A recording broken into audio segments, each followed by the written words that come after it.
తెలుగుదేశం పార్టీలో పదవులు కావాలంటే ఒక బెంచ్ మార్క్ని క్రియేట్ చేశారు చంద్రబాబు గారు.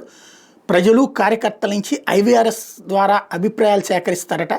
50% పైగా ఆమోదం ఉన్న వాళ్ళకే సీట్లు కానీ పదవులు కానీ ఇస్తామంట. ఇది చంద్రబాబు గారు చెప్పింది.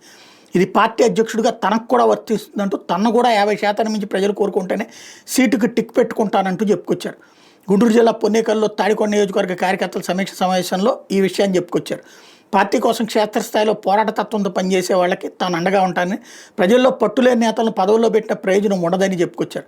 పార్టీలో మహిళల భాగస్వామ్యం పెరగాలని, రాబోయే రోజుల్లో చట్టసభల్లో ఉన్న వాళ్ళకి 33% రిజర్వేషన్ అమలవుతుందన్నారు.